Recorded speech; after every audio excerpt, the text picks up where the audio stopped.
Yang pertama, kita masuk pada konteks estimasi dalam data mining. Estimasi atau yang sering disebut juga sebagai regresi adalah sebuah metode yang digunakan untuk memprediksi nilai target yang bersifat kontinu atau numerik. Prediksi ini dilakukan dengan cara mempelajari pola dari data historis yang sudah memiliki nilai target. Terdapat karakteristik utama yaitu target variabel. Hasil yang dicari selalu berupa angka pasti, bukan kategori atau kelas. Dan tujuannya adalah mencari hubungan atau fungsi matematis antara variabel input dengan variabel output sehingga bisa digunakan untuk memprediksi data baru. Kemudian kita masuk pada contoh penerapan estimasi di dunia nyata. Terdapat 3 contoh, yaitu yang pertama prediksi harga properti. Memperkirakan harga jual sebuah rumah berdasarkan luas tanah, jumlah kamar, dan jarak ke pusat kota, serta usia bangunan. Contoh yang kedua adalah estimasi pendapatan, yaitu memperkirakan total penjualan atau revenue sebuah perusahaan bulan depan berdasarkan anggaran pemasaran dan tren penjualan sebelumnya. Contoh yang ketiga yaitu estimasi waktu pengiriman. Layanan logistik atau ojek online memprediksi berapa menit waktu tiba pesanan berdasarkan jarak tempuh, cuaca, dan kondisi lalu lintas. Nah, yang berikut ada jenis-jenis estimasi. Berdasarkan bentuk hasil akhir atau cara penarikan kesimpulannya, terutama dalam kaidah statistika dan analisis data, estimasi pada umumnya dibagi menjadi 2 jenis utama. Yang pertama yaitu estimasi titik atau point estimation. Jenis estimasi ini menghasilkan satu nilai tunggal yang spesifik sebagai tebakan atau prediksi terbaik untuk variabel target. Walaupun sangat praktis dan langsung pada sasaran, estimasi titik ini memiliki kelemahan yaitu jarang sekali bisa 100% akurat karena fluktuasi alamiah dari data. Contohnya, sistem memprediksi bahwa total curah hujan besok adalah tepat 50 mm atau estimasi harga sebuah mobil bekas yaitu 120 juta rupiah. Yang kedua ada estimasi interval atau interval estimation. Berbeda dengan estimasi titik, metode ini menyajikan sebuah rentang nilai yang memiliki batas bawah dan batas atas, di mana nilai target kemungkinan besar akan berada. Nah, estimasi ini biasanya disertai dengan tingkat keyakinan atau confidence level tertentu, misalnya 90% atau 95%. Pendekatan ini dinilai jauh lebih realistis dan memodelkan dunia nyata karena selalu memperhitungkan adanya margin of error atau ketidakpastian. Contohnya, sistem memprediksi bahwa harga mobil bekas tersebut berada di kisaran 115 juta hingga 125 juta dengan tingkat kepercayaan 95%. Selanjutnya ada algoritma utama yang berkaitan dengan estimasi. Algoritma pertama yaitu regresi linear. Ini merupakan algoritma estimasi yang paling klasik dan fundamental.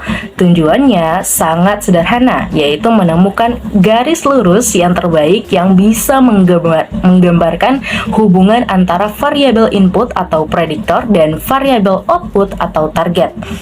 Nah, regresi linear sederhana, yaitu digunakan jika hanya ada satu variabel input, misalnya mengestimasi harga rumah murni hanya berdasarkan ukuran luas tanahnya saja. Ada juga regresi linear berganda, yaitu digunakan jika ada lebih dari satu variabel input, misalnya mengestimasi harga rumah berdasarkan luas tanah, jumlah kamar, dan jarak ke jalan raya. Algoritma kedua ada K-nearest neighbor atau KNN untuk regresi. Meskipun KNN sering dipakai untuk klasifikasi, algoritma ini justru sangat mumpuni untuk estimasi. Cara kerjanya sangat intuitif, yaitu mengestimasi nilai target dari sebuah data baru. KNN akan mencari sejumlah K data lama yang paling mirip atau paling dekat jaraknya secara matematis dengan data baru tersebut. Nah, setelah itu, nilai target dari K tetangga tersebut akan dirata-ratakan atau diambil minnya untuk menjadikan hasil estimasi data baru. Contohnya, ingin menebak harga rumah baru. Algoritma akan mencari 5 jika K sama dengan 5 rumah lama yang spesifikasinya paling mirip, lalu merata-ratakan harga kelima rumah tersebut. Baik, saya akan melanjutkan, yaitu yang ketiga itu decision tree regresi, yaitu pohon kerusakan untuk regresi. Algoritma ini bekerja dengan cara memecah kumpulan-kumpulan data menjadi bagian-bagian yang lebih kecil secara terus-menerus berdasarkan aturan kondisi jika maka else hingga membentuk struktur seperti pohon terbalik. Contohnya itu cara kerja daun terakhir leaf node. Pada struktur pohon ini akan berisi nilai estimasi berbeda dengan decision tree untuk klasifikasi di mana daunnya berisi kategori lulus atau gagal. Pada estimasi, daunnya berisi nilai-nilai dari sekumpulan data yang jauh pada cabang tersebut. Yang keempat yaitu support vector regresi atau SVR. SVR adalah adaptasi dari algoritma support vector mechanism SVM yang terkenal, namun diubah menjadi fungsinya untuk kasus sistematis atau estimasi. Cara kerja itu jika regresi linear mencari satu garis yang di tengah, pas di tengah data, SVR mencari sebuah pipa atau tabung yang berukuran tertentu yang bisa merangkum sebanyak mungkin titik data di dalamnya. SVR mengizinkan adanya batas toleransi kesalahan. Batas toleransi kesalahan disebut epsilon, sehingga algoritma ini lebih tahan terhadap data-data pencilan atau outlier. Yang berikut yang kelima yaitu artificial neural network, jaringan saraf tanpa tiruan. Algoritma ini terinspirasi dari struktur jaringan saraf di otak manusia. Algoritma ini biasanya digunakan untuk masalah mencari estimasi yang sangat kompleks dan berskala besar. Contohnya yaitu cara kerja terdiri dari banyak lapisan layar neuron buatan. Input data atau masuk diproses dengan berbagai bobot matematika di lapisan tersembunyi, hidden layers, hingga akhirnya menghasilkan output berupa nilai estimasi GST sangat hebat dalam menemukan pola-pola linear atau non-linear yang sulit dideteksi oleh regresi linear biasa. Baik, untuk selanjutnya yaitu contoh perhitungan manual dari masing-masing algoritma estimasi. Yang ke-1 yaitu regresi linear sederhana, simple linear regresi. Kita akan mencari persamaan garis lurus, Y sama dengan A tambah B kali. Berikut B sama dengan kemiringan garis atau dalam kurung slope. Berikut A sama dengan titik potong intercept. Dan ini dia contoh-contoh perhitungan manual dari masing-masing algoritma estimasi. Yang kedua, K-nearest neighbors atau dalam kurung KNN. Regresi kita memprediksi dengan melihat tetangga terdekat. Misalkan kita tetapkan K sama dengan 2 mencari rumahnya yang luas paling mirip dengan 65 meter. Dan contohnya itu sudah ada pada gambar di atas.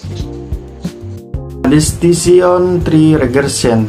Decision tree bekerja dengan membuat aturan pemisahan split data. Misalnya, algoritma secara otomatis menemukan bahwa titik potong terbaik untuk membagi data di atas adalah di luas tanah 55 meter persegi. Langkah penyelesaiannya adalah yang pertama, kita memiliki rumah baru dengan luas 65 meter persegi. Yang kedua adalah cek aturan tabel.